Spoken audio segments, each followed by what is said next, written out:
It was my birthday. Not just any birthday, my birthday.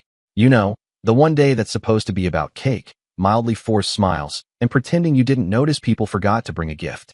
You endure the awkward hugs, the off-key singing, and someone always brings a salad to a party like that's not a personal insult. But this year? Oh, this year? I got something special. We were at my house.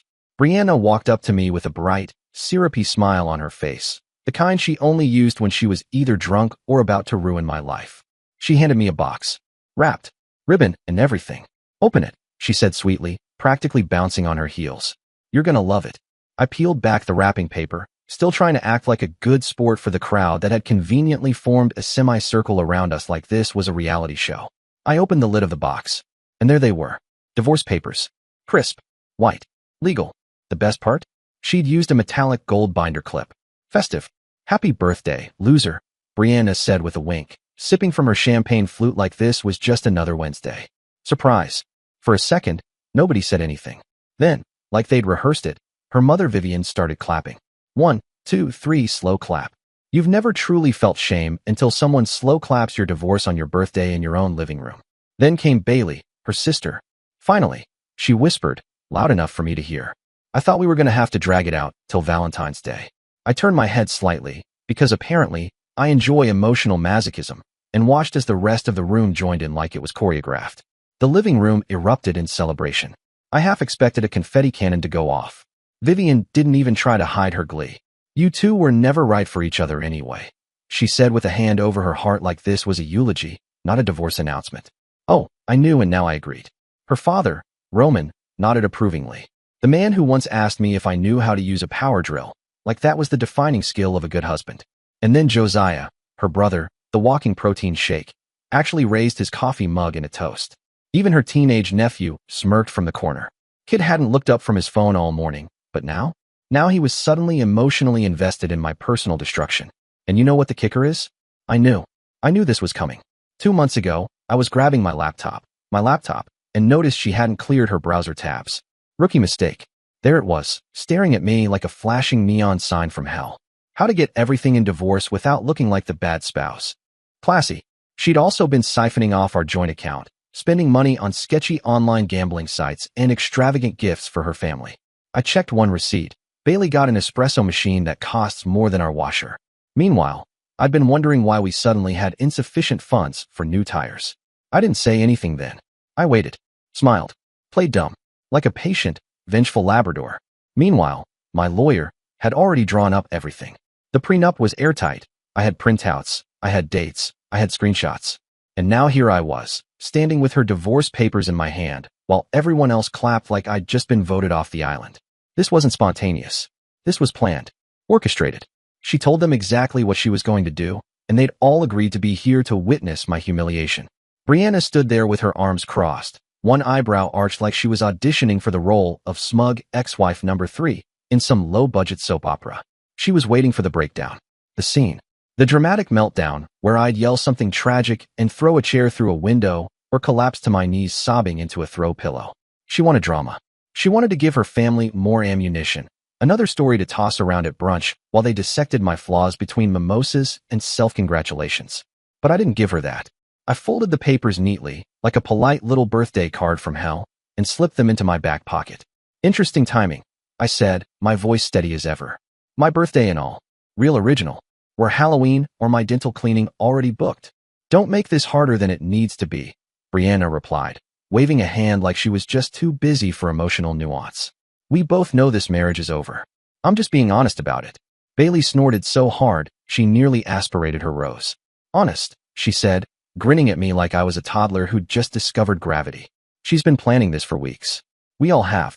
You have no idea how relieved we are. No idea. Of course. I looked around the room, my living room, taking in each of their gleeful, pitying expressions. Roman with his smug nod. Josiah with his raised mug and Jim Bro superiority. Vivian on the couch like a villainous Victorian aunt, clearly thrilled that her daughter had finally come to her senses. Every single one of them looked at me like I was a tumor Brianna had finally scheduled surgery to remove. A burden that had been lifted, like I was the reason their lives weren't perfect, like I was the moldy Tupperware in their otherwise spotless fridge. And they had no clue what was coming. I smiled. Not a big one. just enough to make Brianna's left eyelid twitch. Well, I said casually, reaching into my jacket pocket, since we're being honest and all, I've got something for you too. Brianna narrowed her eyes. What is that? Your birthday present to me was divorce papers. This is just me returning the favor. Fair trade, don't you think? I held the envelope out to her. Clean, white, crisp, sealed with that official government twinkle that says you're about to have a very inconvenient week. She hesitated for half a second, just a flicker of something behind her smug exterior. Doubt, panic, acid reflux? Hard to say. What's in it? She asked, trying to sound bored. Open it, I said, shrugging. You wanted an audience for your big dramatic moment, right? Let's keep the performance going. Vivian leaned forward like a crow sniffing for shiny objects. What kind of game are you playing? No game, I said cheerfully. Just a little party favor. You gave me papers. I'm giving her papers. It's poetic. Brianna snatched the envelope out of my hand like it owed her money. Her fingers trembled ever so slightly as she broke the seal. She tried to act composed, head high, chin sharp, but the tension was leaking through her mascara. Her entire family crowded around her like we were unveiling a new iPhone. Their necks craned. Their eyes narrowed. The room went dead silent, the kind of silence you get right before a magician yanks the tablecloth and all the plates crash to the floor. She unfolded the letter, and I watched her face change. They had no idea, no clue what was coming. Confusion hit her first, like she'd misread it. Then recognition. That sweet, flickering moment when her brain finally caught up. And then came the panic. Brianna's eyes darted back and forth across the first page like it might magically say something different if she blinked hard enough. She read it again, slower this time. Her face drained of color so fast I almost reached for a throw pillow in case she fainted. Bailey, ever the nosy sidekick, leaned over.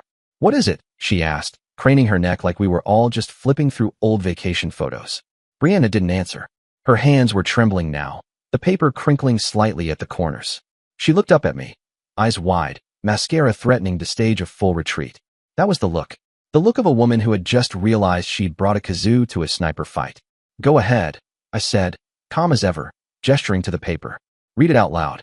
I mean, your whole family's here. Let's not waste the moment. They came for a show, right? Her throat bobbed as she swallowed. Twice. She cleared it and tried to steady her voice. Notice of eviction, she began, then faltered. 30 days to vacate the premises. Silence. Utter. Glorious. Silence.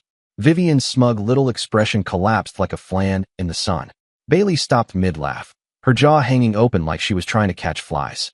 Even the teen nephew paused his TikTok scrolling and looked up, eyes blinking in what I can only assume was actual human awareness.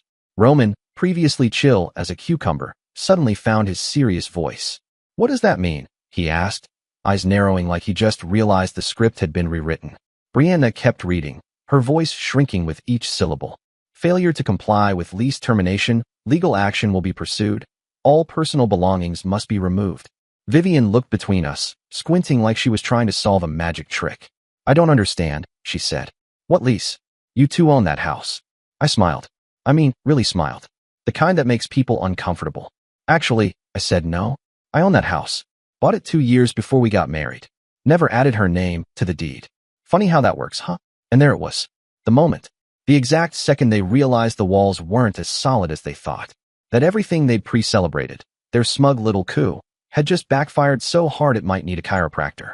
You could hear minds whirring, trying to connect dots that weren't going to connect. Brianna dropped into the nearest chair like her knees had remembered gravity. But you can't just kick me out, she stammered. I live there. I have rights. I tilted my head, purely curious. What rights exactly? I asked. Because you're not on the deed. You never contributed to the down payment. Not one dime. I leaned forward just a touch. Legally speaking, you're a tenant. I held up the papers between 2 fingers like they were the world's most satisfying party invitation. And your landlord just gave you notice. Josiah stood up like a human protein shake and puffed out his chest, clearly mistaking himself for a Disney villain mid-transformation. You can't do this, he barked, shoulders squared, nostrils flaring like he'd just discovered righteous indignation on aisle 5. This is vindictive. She's your wife. I didn't even flinch. Just leaned back, folded my arms, and tilted my head ever so slightly. Was my wife? I corrected, tapping the papers she'd so dramatically gifted me like I was giving him a visual aid. According to these divorce papers, which she so lovingly hand-delivered on my birthday, complete with ribbon, I'm officially unhitched. She doesn't want to be married anymore. Can't have it both ways, champ. And the next time you raise your voice in my house, I will break your legs and shove them in you where the sun does not shine. Vivian, sitting on the edge of my couch like a furious parakeet, had gone a full shade of crimson that should probably be checked by a dermatologist. This is cruel, she snapped. Where is she supposed to go? I shrugged, settling deeper into my chair like I had just won bingo night. That's not really my problem anymore, is it? I replied. She made her choice. Adult choices come with adult consequences. That's how this whole freedom thing works, right? Brianna was now frantically flipping through the eviction notice, rustling the pages like she might find a secret coupon for immunity hidden inside. Her eyes were wild, scanning the fine print, the margins, probably hoping a unicorn lawyer would leap out and save her. This can't be legal, she said, half to me, half to whatever spirit guides she thought might intervene. You can't just evict someone on my birthday, I interjected. And actually, the notice is dated August 3rd. I pulled out my phone and flicked it lazily like I was just checking my step count. I've been carrying it around for the last 2 weeks, just waiting for the right moment. Thought today felt poetic. Boom. The room erupted. Like I'd personally slapped a toddler or canceled Christmas for orphans. Everyone started shouting at once. Vivian calling me heartless, Bailey hissing something about emotional terrorism, Josiah threatening to lawyer up despite being a certified gym instructor. But here's the funny part. Not a single one of them, and I mean not one, offered to let her stay with them. Not Vivian, who had just declared herself the high priestess of moral outrage. Not Bailey, who earlier was laughing like she'd won a game show. Not Josiah, who looked like he benched grievances for fun. They were all furious on her behalf, but when it came to actually helping her, suddenly, the room got very real estate shy. Brianna whipped her head toward me, face flushed with rage. You planned this, she hissed. You knew I was going to ask for a divorce. I did. What is wrong in making a plan? You made a plan. I made a plan. Yours will fail. Mine, that's another story, I said calmly.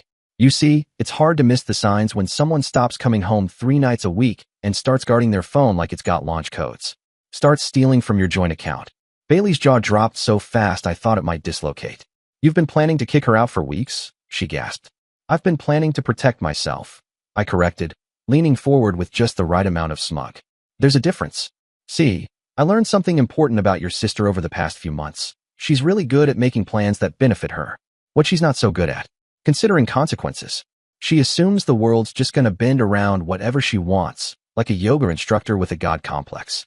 Brianna looked like she was about to cry, her lower lip starting to tremble, mascara already prepping for a dramatic escape.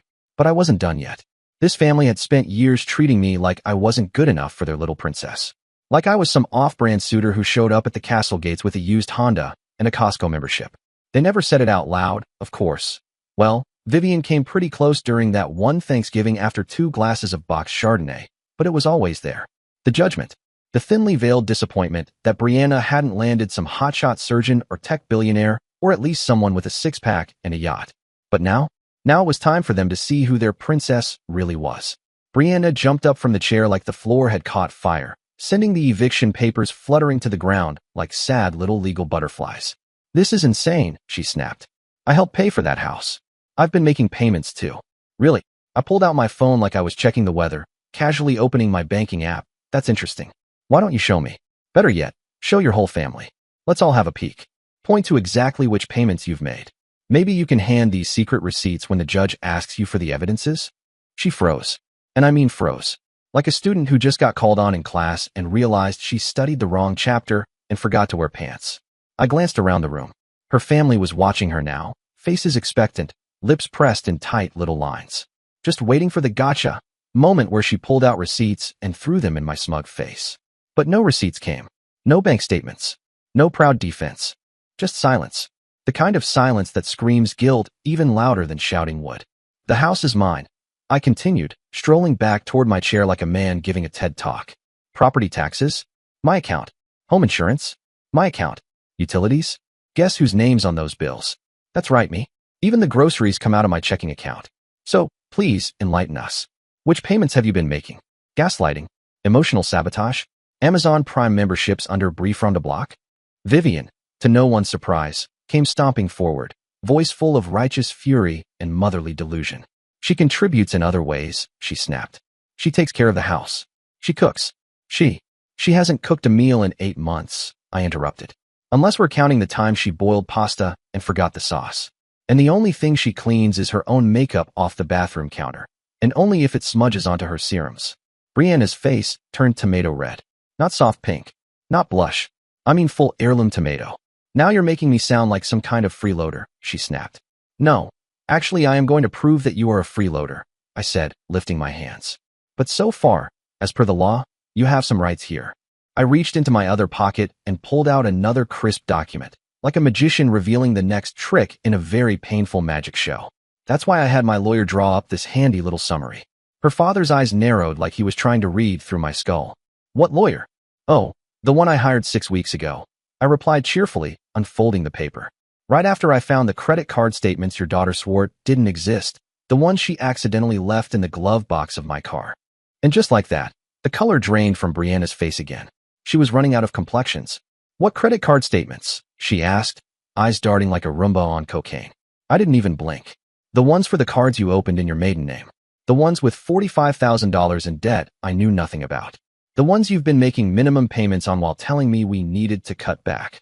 Which apparently meant I stopped ordering takeout, while you bought designer handbags with initials that aren't even yours. Josiah, who had been standing there like an angry linebacker this whole time, finally shook his head. That's impossible, he said. She wouldn't do that. I handed him the summary like a patient man sharing a menu with someone who swore they weren't hungry. Read it yourself. She's been living a double life for months. Designer clothes charged to secret cards. Fancy dinners I was never invited to. Hotel rooms she stayed in while visiting friends. The room went dead silent as he read. It was like watching an iceberg flip, slow, dramatic, and deeply satisfying if you're not on the boat. Roman's face changed line by line as he read the lawyer's summary. Eyebrows up, lips thinning. That little shake of the head like, this can't be real. You know, the kind of expression you say for finding out your sister is $45,000 in the hole, and you might have defended her too quickly. When he finally finished, he stared at Brianna like he was seeing her for the first time without the Instagram filter. This says you owe almost $45,000, he said, low and stunned. It's not that simple, Brianna shot back, her voice rising to that glass-shattering pitch she used when cornered. I was going to tell him. I just needed time to figure it out. Yeah, and I need time to unhear her saying happy birthday, loser 30 minutes ago when she handed me a box with divorce papers like it was a damn scented candle.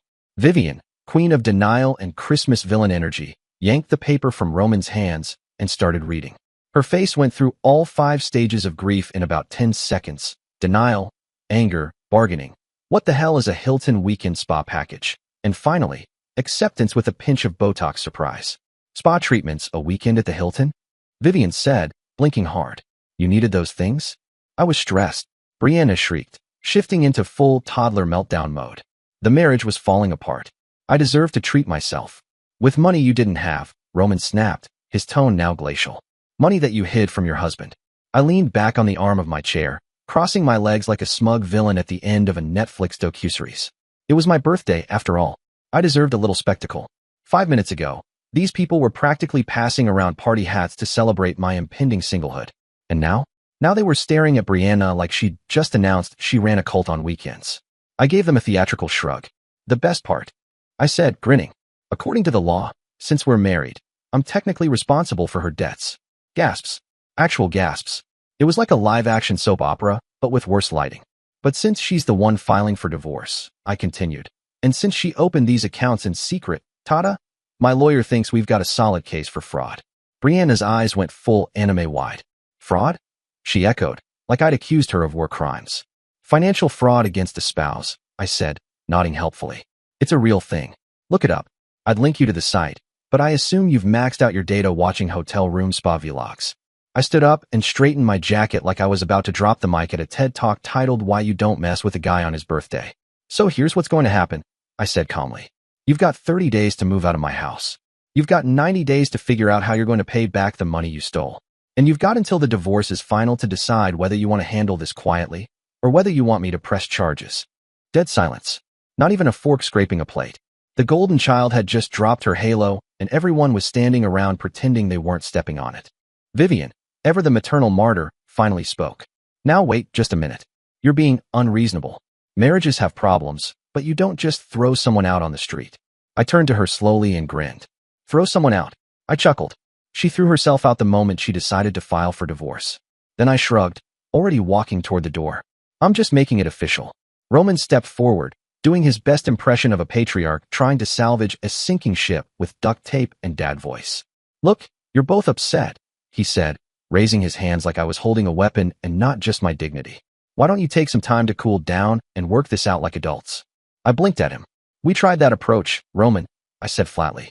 But it's hard to work things out with someone who's been lying about everything. I turned to Brianna, who immediately tensed like a raccoon caught rummaging through trash. Go ahead, sweetheart. Tell them about the gambling. Her face went white, eggshell white, panic white. Olympic gold in denial white. I don't know what you're talking about, she said quickly, which was adorable, considering I came prepared. I pulled out my phone like a magician about to pull a very inconvenient rabbit out of a hat. Online poker, slots, sports betting, all from your laptop. All charged to those same secret credit cards. $6,700 in October alone. Josiah snatched the phone from my hand. Jesus, he muttered. How much did you lose? It's not losing, Brianna said, way too fast. It's entertainment. Everyone does it. Bailey's voice sliced through like a lemon wedge in an open wound. Everyone doesn't hide it from their spouse. And everyone doesn't rack up debt doing it, I added cheerfully. But hey, if delusion were an Olympic sport, we'd be looking at a gold medalist. I turned back to the crowd, now watching her unravel like cheap yarn. And the best part? She tried to cover her little habit using our joint savings. 3 separate withdrawals. $2,000 each. Money we were supposed to use for a vacation this spring. Vivian, Roman's wife, and someone who looked like she aged 10 years in the last 10 minutes, sat down hard. Like gravity personally insulted her. You spent vacation money gambling? She asked, like she was asking if Brianna drowned a puppy. I was going to pay it back. Brianna protested. I had a system. I was close to winning big. Roman shook his head in disgust. That's what every addict says. I'm not an addict, she snapped, all heat and zero self-awareness. And I don't need this from any of you. You're supposed to be supporting me. Supporting you in what exactly? Josiah chimed in. Lying? Stealing? Gambling away your future. I watched it all unfold with the serenity of a man who knew he wasn't done yet. Then I turned back to Roman, slowly pulling a neatly folded letter from my coat pocket. Speaking of futures, I said, handing it to him. Happy to finally give you this. He looked down at it like it might explode. That's a formal demand notice. You owe me $15,000 from that temporary loan I gave you last year. You know, the one you said you'd pay back by last December. Roman opened his mouth, but I held up a finger. I've added the interest, and given inflation and your charming tendency to forget obligations, you now owe me $20,000. You've got 10 days. After that, I start filing charges. Roman stared at the letter like it was written in ancient Greek. Try me, I added with a wink. I already drafted the court paperwork. All it's missing is your signature and a judge's signature confirming you've been an idiot. It was like watching a slow-motion car crash. Except the car was my wife, the crash was our marriage, and the bystanders were her family. Mouths open, eyes wide, a few possibly regretting the second slice of birthday cake. They'd spent years making me feel like I wasn't good enough for their precious daughter. Passive-aggressive jabs at Thanksgiving. Backhanded compliments at barbecues. Vivian once asked if I was still doing that little job of yours. I was a project manager at a Fortune 500 company, but sure, little job. Now they were seeing what I'd been dealing with for months. Here's what really happened, I said, stepping toward the center of the room like I was about to deliver a TED Talk on karma. She got in over her head financially. She knew I'd find out eventually, so she decided to file for divorce and try to take half of everything I owned. Clean slate. Fresh start. Let me deal with the debt she created. Vivian blinked at Brianna.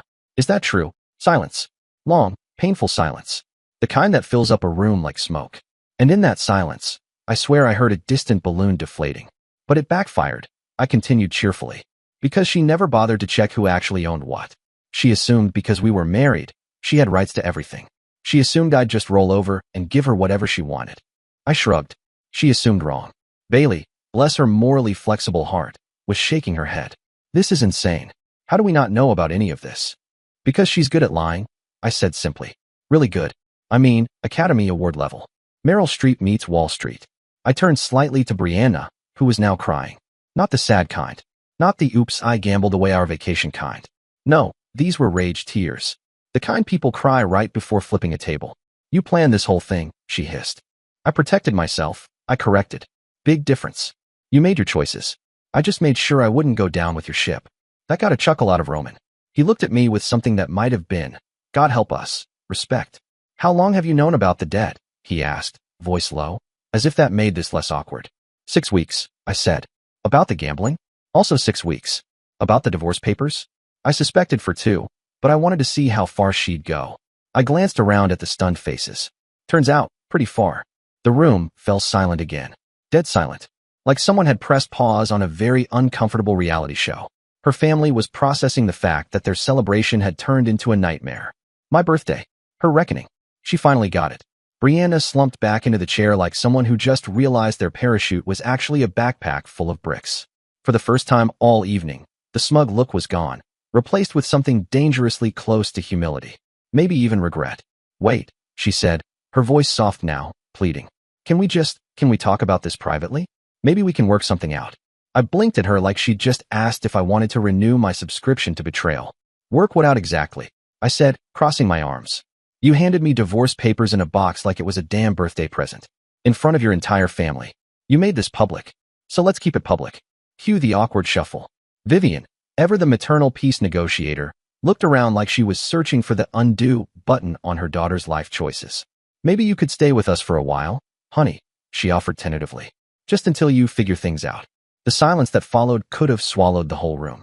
Roman adjusted his posture like his chair had suddenly become a cactus. Josiah, bless his spineless soul, stared into his coffee cup like it held the secrets of the universe.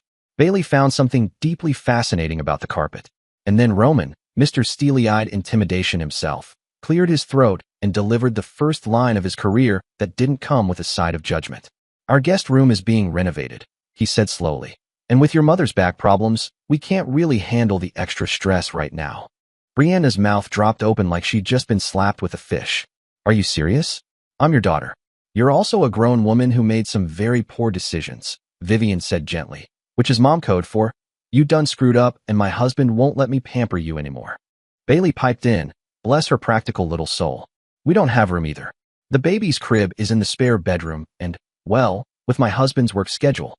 One by one, the pillars of Team Brianna collapsed into a pile of excuses. The same people who were practically toasting her fresh start 10 minutes ago were now inching backward like she was radioactive. So that's it, Brianna said, her voice cracking. You're all just going to abandon me? Nobody's abandoning you, Josiah said, staring hard at his mug. But you need to take responsibility for your actions. Figure out how to fix this mess you created. She turned to me. Full tilt desperation. The tears weren't even subtle now. Please. I made mistakes. Okay, I admit it. But we can work through this. We can go to counseling. I'll pay back the money. I tilted my head. With what money? Silence. You don't have a job. You don't have savings. You don't even have a credit score anymore after maxing out those cards in my name. I'll get a job, she said quickly. I'll do whatever it takes. I looked at her. Really looked. And maybe 6 months ago, even 6 weeks ago, that line would have cracked something inside me. But not anymore. You know what the funny thing is? I said, arms folded, voice calm in that dangerous way people mistake for forgiveness. If you had just talked to me about the money problems, we could have worked it out. If you'd admitted you had a gambling problem, we could have gotten you help. Hell, I've watched enough intervention episodes to at least fake a solution. I'm being honest now, Brianna said, her mascara starting to resemble a Picasso painting in progress. No, right now, you cannot escape the consequences. There's a difference. I stood up slowly, dramatically, even, because I deserved my own moment, damn it. You made your choice when you decided to lie, steal, and cheat your way out of our problems. You made your choice when you planned this little circus of public humiliation. You made your choice when you handed me those divorce papers in a goddamn gift box like it was a birthday cupcake with arsenic frosting. She let out a sob, but I was already walking toward the door. Her family? Quiet as a church during tax season. I could practically hear the sound of their collective regret cooling like bad coffee. Brianna, meanwhile, had fully dissolved into her chair, mascara streaking down her cheeks like some tragic beauty queen who just got dethroned and hit with a lawsuit in the same afternoon. 30 days, I said from the doorway. That's what the law requires. That's what you're getting. Use them wisely. Vivian called after me. Where are you going? I turned back, just enough to look over my shoulder and deliver my exit line. A drive, a very long one. I walked to my car, and yep, there it was, sobbing, floating out through the window like sad music in a French film. Her family was trying to comfort her, but the energy had shifted. Gone were the champagne bubbles and smug smirks. Reality had arrived, uninvited and unamused. I sat in my car for a moment, letting it all land. For months, I'd felt like I was losing my mind. Gaslit to hell and back. Wondering if maybe I was the problem. Maybe I'd misread something. Maybe I was the one being dramatic. Nope. I knew the truth now. And the truth? The truth had finally set me free. 3 weeks later, I was sitting in my living room, surrounded by glorious, uninterrupted silence. No drama. No lies. No walking on eggshells trying to guess what financial bomb was going to detonate next. Just peace. She'd moved out 2 days ago, took what was legally hers. Which, surprise surprise, wasn't much. Some clothes. A few personal items. And the crushing weight of $45,000 in debt that was now entirely her problem. The divorce was moving faster than a Black Friday sale at a store going out of business. Apparently, when one party has documented evidence of financial fraud and the other has the net worth of a busted vending machine, lawyers get real motivated to wrap things up. My attorney had this gleam in his eye every time we spoke, like he was finally getting to play offense after a career of settling traffic disputes and HOA bylaws. Give it another month, he'd said, sipping his overpriced coffee like a smug wizard. This'll be cleaner than a prenup signed by a nun. Fine by me. I changed the locks the second her taillights disappeared down the street. That click of the deadbolt? Music. Better than Beethoven. More satisfying than popping bubble wrap. I even changed the alarm code from her birthday to 0000. Not because I'm lazy, because that's the number of chances she had left. Funny how your own house suddenly feels like a fortress when you're not worried about someone snooping around your office drawers or secretly pawning your electronics. Then came the text. Bailey again. She's staying at a motel downtown. Lost her job at the retail store. Thought you should know. I stared at the message for all of 3 seconds before deleting it. Thanks for the update, Nancy Drew, but I'm not in the business of fixing what I didn't break anymore. Her family, of course, had already performed the emotional gymnastics routine of the year. I mean, these people were enthusiastic when they thought I was the one getting served a steaming plate of karma. Popping champagne, practically doing backflips across the living room. But now that the plot had twisted like a bad soap opera, suddenly I was supposed to feel, what, guilty? Spoiler alert, I didn't. The house felt bigger now, like someone had finally taken a fog machine out of the air vents.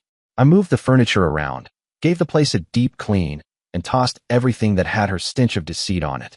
That go-doffel decorative bowl she insisted on putting in the entryway? Gone. The live, laugh, love wall art? Burned in a ritualistic cleansing of bad taste and worse decisions. The best part? The evidence. Oh, the glorious, unshakable, cold, hard evidence.